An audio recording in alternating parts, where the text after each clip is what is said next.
الحمد لله رب العالمين والصلاة والسلام على قائد الغر المحجلين نبينا محمد وعلى آله وصحبه أجمعين وبعد. فأعوذ بالله السميع العليم من الشيطان الرجيم. بسم الله الرحمن الرحيم. يا أيها الذين آمنوا كتب عليكم الصيام كما كتب على الذين من قبلكم لعلكم تتقون.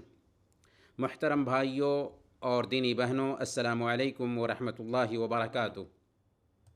آئیے اب ہم رمضان کے چند احکام اور مسائل کو جانتے ہیں، کیونکہ رمضان کی آمد ہے اور ایک مسلمان کو چاہیے کہ رمضان کے آنے سے پہلے رمضان کے احکام اور مسائل کی جانکاری حاصل کر لے تاکہ روزے کو شرعی ناحیہ سے صحیح طریقے سے برت سکے۔ عربی زبان میں روزہ کے لیے صوم کا لفظ استعمال ہوتا ہے، جس کا معنی ہوتا ہے رک جانا، چاہے یہ رکنا کھانے پینے سے ہو یا بات کرنے سے ہو یا چلنے سے ہو۔ اور شریعت کی اصطلاح میں روزہ کہتے ہیں عبادت کی نیت سے طلوع فجر سے غروب آفتاب تک کھانے پینے اور روزہ توڑنے والی چیزوں سے اپنے آپ کو روک لینا، یہ روزہ ہے۔ اس تعریف سے کیا پتہ چلا؟ اس تعریف سے پتہ یہ چلا کہ روزہ کی دو بنیاد ہے۔ پہلی بنیاد ایک خاص وقت سے خاص وقت تک روزہ توڑ دینے والی چیزوں سے اپنے آپ کو روک لینا، یہ پہلی بنیاد ہوئی۔ اور دوسری بنیاد نیت کا پایا جانا۔ پہلی بنیاد سے متعلق ایک مسئلہ ہمارے سامنے میں واضح ہونا چاہیے۔ اگر کوئی آدمی اس گمان سے کہ ابھی فجر طلوع نہیں ہوئی ہے کھاتا پیتا رہا تو اس کا کیا حکم ہوگا؟ کیونکہ ہم نے جان لیا کہ طلوع فجر کے بعد، فجر کی اذان کے بعد سے سورج ڈوبنے تک کھانے پینے اور روزہ توڑنے والی چیزوں سے اپنے آپ کو روک لینے کا نام روزہ ہے۔ تو اگر کوئی آدمی اس گمان سے کہ ابھی فجر طلوع نہیں ہوئی ہے کھاتا پیتا رہتا ہے، ابھی اذان نہیں ہوئی ہے اور کھا پی لیا اس گمان سے، تو اس کے روزے کا کیا حکم ہوگا؟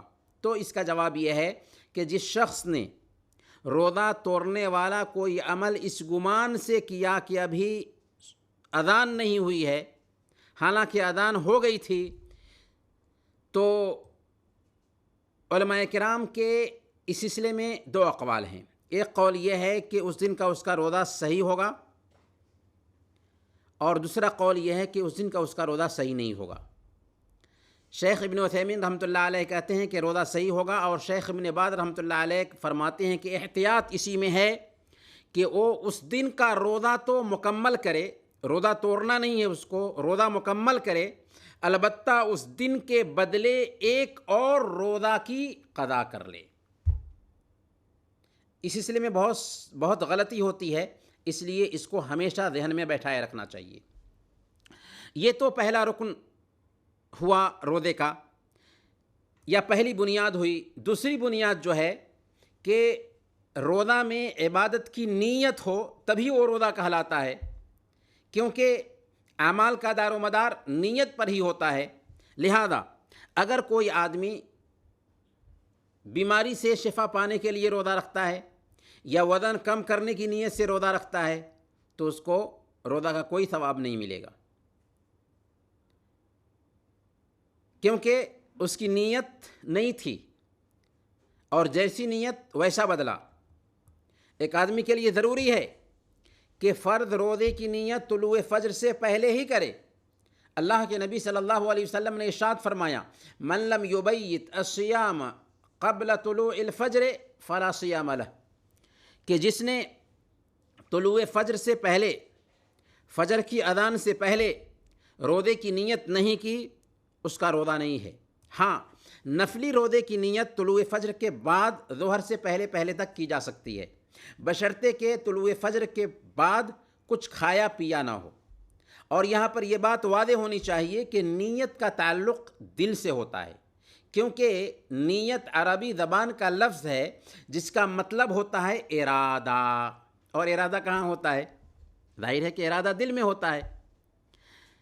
زبان سے نیت کے الفاظ بولنا کسی بھی حدیث سے ثابت نہیں ہے، یہ بات نوٹ کیجئے کہ زبان سے نیت کے الفاظ بولنا کسی بھی حدیث سے ثابت نہیں ہے، اور بر صغیر پاک و ہند میں نیت کی یہ جو دعا عام ہے کہ بصوم غد نویت من صوم رمضان، کہ میں کل رمضان کا روزہ رکھنے کی نیت کرتا ہوں، تو یہ دعا کسی بھی حدیث سے ثابت نہیں ہے، نہ ہی کسی صحابی سے ثابت ہے، نہ کسی تابعی سے ثابت ہے۔ پھر اس کا معنی ہوتا ہے کہ میں کل رمضان کا روزہ رکھنے کی نیت کرتا ہوں، حالانکہ وہ سورج ڈوبنے کے بعد سے فجر کی اذان سے پہلے پہلے تک نیت کے الفاظ بول رہا ہوتا ہے، جو اصل میں اسی دن کا روزہ ہوتا ہے، اور وہ نیت کیا کر رہا ہے؟ نویت بصوم غد، اگلے دن کے روزے کی نیت کر رہا ہوتا ہے۔ گویا اس دعا میں دعا کی جو تعبیر ہے، عربی الفاظ بھی صحیح نہیں ہیں، ویسے بھی نیت کی اہمیت کے باوجود اللہ کے نبی صلی اللہ علیہ وسلم اور صحابہ کرام سے نیت کے الفاظ ثابت نہیں۔ کیوں؟ اس لیے کہ نیت دل کے ارادہ کا نام ہے، اور نیت بولی نہیں جاتی بلکہ دل میں ارادہ کیا جاتا ہے۔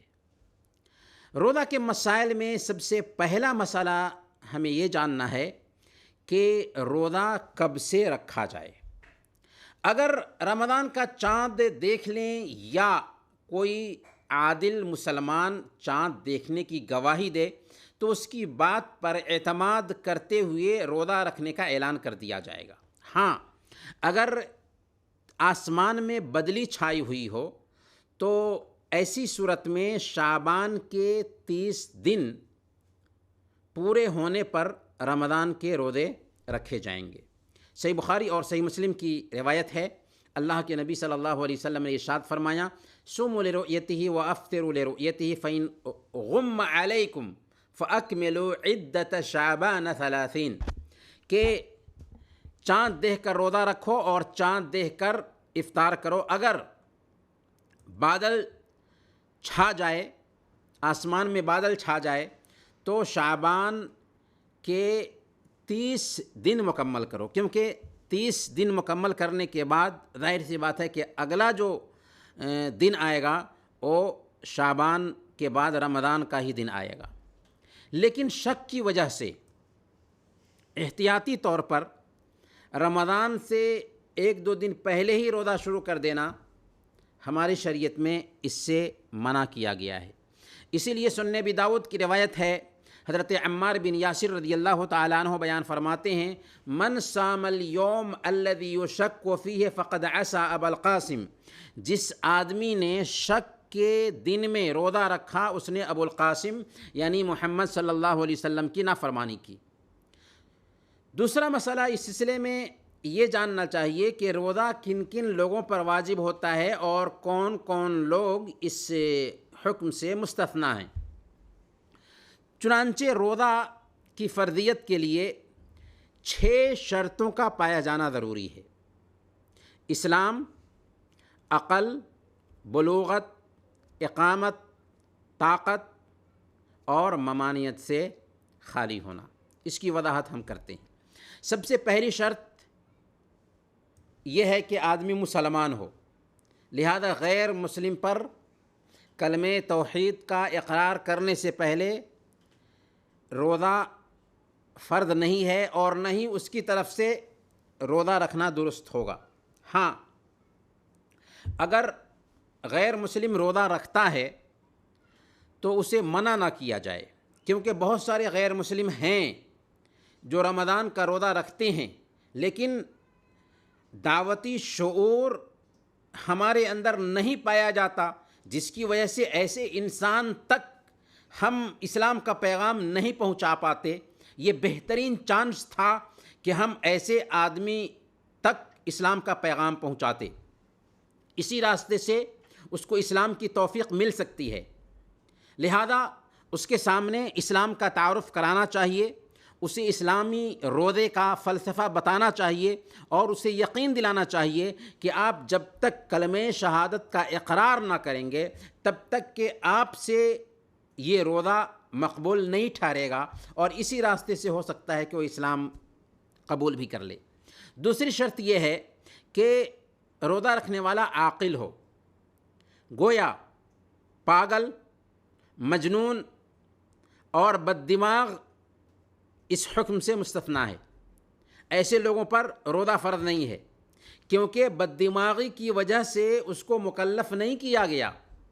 اسی طرح یہاں پر بہت پوائنٹ کی بات ہے، اس پہ دھیان دیجئے گا، بہت سارے لوگ بڑھاپے کی وجہ سے، چاہے مرد ہوں یا عورتیں ہوں، شعور کھو دیتے ہیں اور بد دماغی کے شکار ہو جاتے ہیں۔ تو بڑھاپے کی وجہ سے جن لوگوں نے شعور کھو دیا ہے اور بد دماغی کے شکار ہو گئے، وہ مکلف نہیں رہے، اور ان سے روزے کا بھی مطالبہ نہیں ہے، اور نہ ہی ان کی طرف سے فدیہ بھی دیا جائے گا۔ بہت سارے لوگ اس سلسلے میں غلطیاں کرتے ہیں۔ بھائی ایک انسان بڑھاپے کی وجہ سے بد دماغ ہو چکا ہے تو اب وہ مکلف ہی نہیں رہا، اور نہ ہی اس کو روزہ رکھنا ہے، اور نہ ہی اس کی طرف سے فدیہ دیا جائے گا۔ تیسری شرط یہ ہے کہ آدمی بالغ ہو، گویا بچے اور بچیوں پر بلوغت سے پہلے روزے فرض نہیں ہوتے، کیونکہ روزہ کی فرضیت کے لیے بلوغت شرط ہے۔ ہاں، بچوں کو روزہ کی عادت ڈالنے کے لیے 7-8 سال سے ہی روزہ رکھنے پر ابھارنا چاہیے، جیسا کہ نماز کے بارے میں اللہ کے نبی صلی اللہ علیہ وسلم کا حکم ہے۔ سنن ابی داؤد کی روایت کے مطابق مروا اولادکم بالصلاۃ وهم ابناء 7 سنین واضربوهم علیہا وهم ابناء 10 وفرقوا بینہم فی المضاجع، کہ تمہارے بچے جب 7 سال کے ہو جائیں تو انہیں نماز کا حکم دو، اور 10 سال کے ہو جائیں اور نماز نہ پڑھتے ہوں تو ان کی پٹائی کرو اور ان کے بستر الگ کر دو۔ بالکل ویسے ہی روزے کا بھی حکم ہے۔ صحابیات اپنے بچوں کو بھی روزہ رکھواتی تھیں، چنانچہ صحیح بخاری اور مسلم کی روایت ہے، فَكُنَّا نَصُومُهُ وَنُصَوِّمُ صِبْيَانَنَا، کہ ہم خود روزہ رکھتے تھے اور اپنے بچوں کو بھی روزہ رکھواتے تھے، اور ان کے لیے ہم روئی کے کھلونے بنا کر کے رکھتے، جب وہ روتے تھے تو ان کو ہم دے دیا کرتے تھے، یہاں تک کہ اس میں الجھ جاتے تھے اور افطار کا وقت ہو جاتا تھا۔ تو یہ بہت ہی اہم نکتہ ہے کہ بچوں کو بچپن سے ہی عبادت پر قائم رکھنے کے لیے تربیت دی جائے۔ آج ہمیں شکایت ہوتی ہے کہ ہمارے بچے خراب ہو گئے، خراب اس لیے ہوئے کہ ہم نے بچپن میں ان کی تربیت نہیں کی۔ چوتھی شرط، روزے کی چوتھی شرط یہ ہے روزے کی فرضیت کی، کہ ایک آدمی مقیم ہو، اس قید سے مسافر نکل گیا، جو بروقت روزہ کا مخاطب نہیں ہے۔ البتہ مسافر کے حق میں روزہ رکھنا افضل ہے یا نہ رکھنا افضل ہے، اس سلسلے میں فقہا مسافر کی 3 حالت بیان کرتے ہیں۔ کتنی حالت؟ 3 حالت بیان کرتے ہیں۔ پہلی حالت یہ ہے کہ جب سفر میں مسافر پر روزہ اثر انداز نہ ہو تو اس حالت میں مسافر کے لیے روزہ رکھنا افضل ہے۔ اگر روزہ رکھنے سے کچھ بھی فرق نہیں پڑتا ہے، کچھ بھی اثر انداز نہیں ہوتا ہے، روزہ نارمل حالت رہتی ہے، تو ایسی حالت میں اس کے لیے روزہ رکھنا افضل ہے، کیونکہ صحیح مسلم کی روایت ہے، ایک آدمی نے اللہ کے نبی صلی اللہ علیہ وسلم سے عرض کیا کہ مجھے روزہ رکھنے کی طاقت ہے، تو آپ صلی اللہ علیہ وسلم نے فرمایا تھا کہ یہ اللہ کی طرف سے رخصت ہے، جو کوئی بھی اس کو لے لے تو اس کے لیے بہتر ہے، اور جو کوئی روزہ رکھنا چاہے تو اس کے لیے کوئی حرج کی بات نہیں ہے۔ مسافر کی دوسری حالت یہ ہے کہ اس کے لیے روزہ ترک کرنے میں آسانی ہو، یعنی اگر سفر کی حالت میں ہے اور روزہ نہیں رکھتا ہے تو اس کے لیے بہتر ہے، تو اس کے لیے ایسی حالت میں روزہ ترک کرنا افضل ہوگا۔ کیونکہ اللہ کے نبی صلی اللہ علیہ وسلم کا فرمان ہے ان اللہ یحب ان تؤتی رخصہ کما یکرہ ان تؤتی معصیتہ، اللہ تعالیٰ اس بات کو پسند کرتا ہے کہ اس کی رخصت کو قبول کیا جائے، جس طرح اس بات کو ناپسند کرتا ہے کہ اس کی معصیت کا کوئی کام کیا جائے۔ مسافر کی تیسری حالت یہ ہے کہ اسے روزہ کی وجہ سے سخت پریشانی کا سامنا ہو رہا ہو، یعنی روزہ رکھنے کی وجہ سے بہت تکلیف ہوتی ہو جو برداشت سے باہر ہو، تو ایسی حالت میں اس کے لیے روزہ رکھنا جائز نہیں ہوگا۔ صحیح مسلم کی روایت ہے، ایک سفر میں اللہ کے نبی صلی اللہ علیہ وسلم سے فرمایا گیا کہ بعض لوگوں نے ابھی تک روزہ رکھا ہوا ہے، کیونکہ اللہ کے نبی صلی اللہ علیہ وسلم نے دھوپ زیادہ ہونے کی وجہ سے صحابہ کو روزہ رکھنے کی چھوٹ دے رکھی تھی، تو آپ سے کہا گیا کہ ابھی تک کچھ لوگوں نے روزہ رکھا ہوا ہے اور ان کی حالت خراب ہو رہی تھی۔ اللہ کے نبی صلی اللہ علیہ وسلم نے فرمایا اولئک العصاۃ، اولئک العصاۃ، یہی نافرمان لوگ ہیں، یہی نافرمان لوگ ہیں۔ نبی صلی اللہ علیہ وسلم نے مشقت کے ساتھ روزہ رکھنے والوں کو نافرمان قرار دیا، کیونکہ ان کو تکلیف ہو رہی تھی روزہ رکھنے میں۔ تو اگر سفر میں ہیں اور ہم کو بہت تکلیف ہوتی ہے روزہ رکھنے میں، تو ہمارے لیے جائز نہیں ہوگا روزہ رکھنا، کیونکہ چھوٹ سے فائدہ اٹھانا ضروری ہے۔ اب سوال یہ ہے کہ مسافر کے لیے سفر کی رخصت سے فائدہ اٹھانا کب جائز ہوگا؟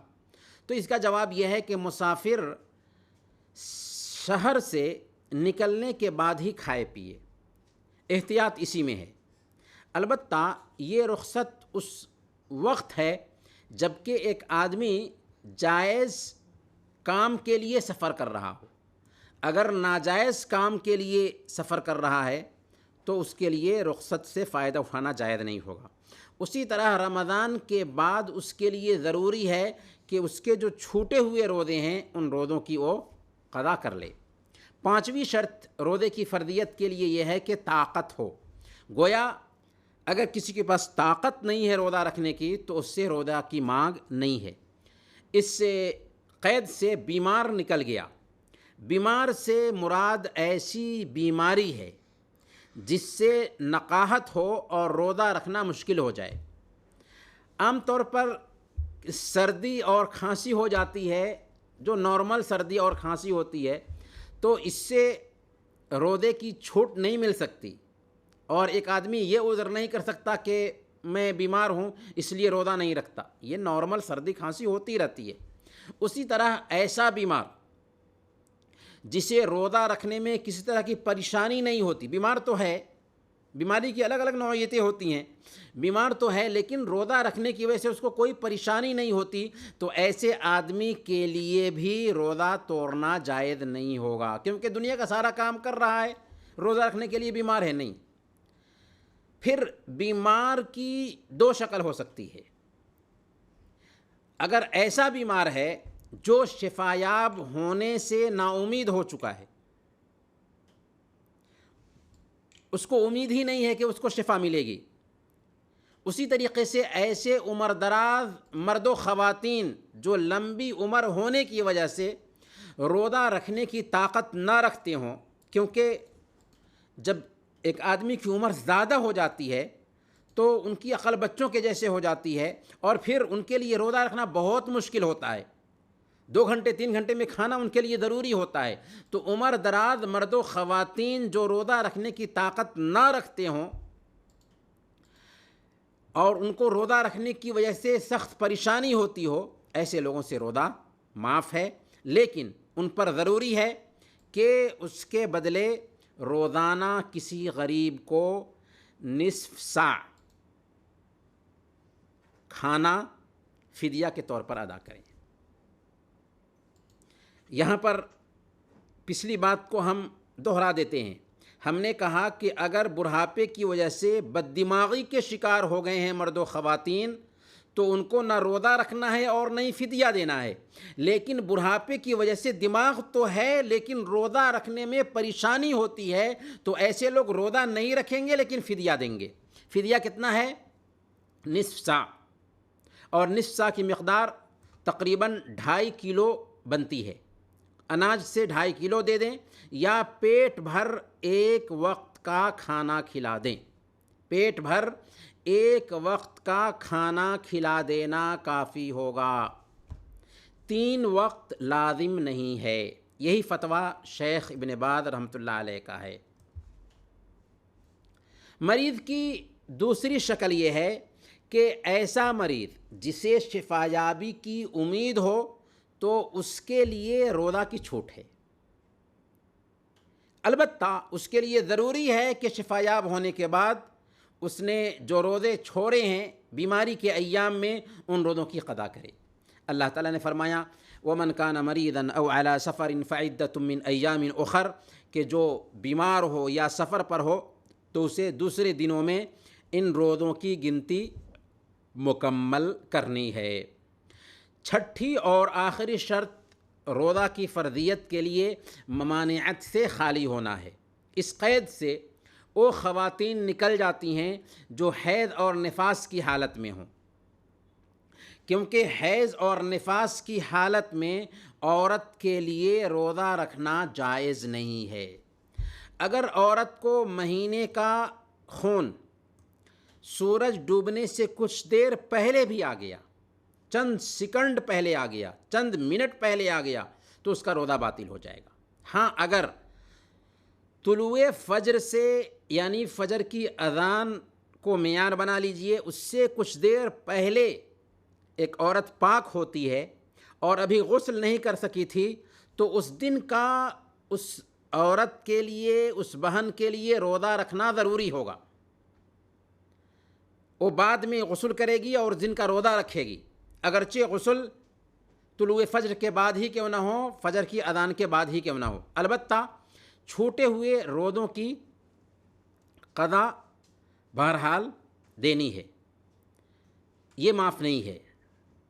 بہت سی عورتیں جہالت کی وجہ سے اپنے مخصوص ایام میں چھوٹے ہوئے روزوں کی قضا نہیں کرتی، یہ جہالت ہے۔ اسی طرح وہ خواتین جو حمل سے ہوں یا وہ خواتین جو دودھ پلا رہی ہوں اور حمل کی مدت میں ہونے کی وجہ سے، دودھ پلانے کی وجہ سے وہ مشقت محسوس کرتی ہیں، ان کو دقت ہوتی ہے، تو انہیں بھی افطار کرنے کی اجازت ہے، البتہ ان کے لیے بھی ضروری ہوگا کہ موقع ملنے پر ان چھوٹے روزوں کی قضا کر لیں، راجح قول کے مطابق۔ محترم بھائیو اور بہنوں، اب رہا یہ سوال کہ کیا مشقت والے کام کی بنا پر روزہ ترک کرنا جائز ہے؟ ہم ڈیوٹی کرتے ہیں، بہت پریشان کن ڈیوٹی ہوتی ہے، تو کیا ہم روزہ چھوڑ سکتے ہیں؟ تو اس سلسلے میں عرض یہ ہے کہ روزہ اسلام کا بنیادی رکن ہے، جسے بغیر شرعی عذر کے چھوڑنا جائز نہیں ہے۔ بعض اوقات روزہ رکھنے میں ایک انسان کو تکلیف ہو سکتی ہے، مشقت ہو سکتی ہے، اس لیے اسے صبر و تحمل سے کام لینا چاہیے۔ کمپنی کے نگراں کو بھی چاہیے کہ روزہ رکھنے والوں کے ساتھ آسانی کا معاملہ فرمائیں یا ڈیوٹی کے اوقات چینج کر دیں۔ اگر ایسا کچھ بھی نہیں ہوتا ہے تب بھی روزہ چھوڑنا عذر نہیں بنے گا کام کی وجہ سے، الا یہ کہ روزے کی حالت میں غشی طاری ہو جائے، بے ہوشی طاری ہو جائے، ایسی حالت میں صرف وہ اس دن کا روزہ چھوڑ سکتا ہے، پھر بعد میں اس چھوٹے ہوئے روزے کی قضا کرنی ہوگی۔ یہ بات نوٹ کیجئے کہ جب دنیاوی مشغولیات اور دینی فرائض دونوں میں ٹکراؤ پیدا ہو جائے، جب دنیاوی مشغولیات، ڈیوٹی یا دنیا کی جو مشغولیتیں ہیں اور دینی فرائض دونوں میں ٹکراؤ پیدا ہو جائے، تو ان دونوں کے بیچ موافقت پیدا کرنے کی کوشش کرنی چاہیے۔ یا تو وہ اپنی ڈیوٹی شام میں کرا لے یا مہینہ بھر کے لیے چھٹی لے لے، ایسا اگر کچھ بھی نہیں کر سکتا تو وہ دوسرا کام تلاش کر لے۔ اور اللہ رب العالمین کا فرمان ہے وَمَن يَتَّقِ اللَّهَ يَجْعَلْ لَهُ مَخْرَجًا وَيَرْزُقْهُ مِنْ حَيْثُ لَا يَحْتَسِبُ، جو شخص اللہ رب العالمین سے ڈرتا ہے، اللہ کا تقوی اختیار کرتا ہے، اللہ اس سے نکلنے کی شکل پیدا فرما دیتے ہیں اور اسے ایسے راستے سے کھلاتے ہیں جس کا اسے گمان بھی نہیں ہوتا. اس لیے ڈیوٹی بہانہ نہیں بن سکتی روزہ چھوڑنے کے لیے. اخیر میں ہم اللہ رب العالمین سے دعا کرتے ہیں کہ الہ العالمین تو ہم سب کے مسائل حل فرما دے، ہمارے اولاد کی حفاظت فرما، اور دنیا کے کسی بھی کونے میں مسلمان پریشانی حال ہوں تو ان کی پریشانی کو دور فرما دے. جو بھائی یا بہن کرونا یا کسی بھی بیماری سے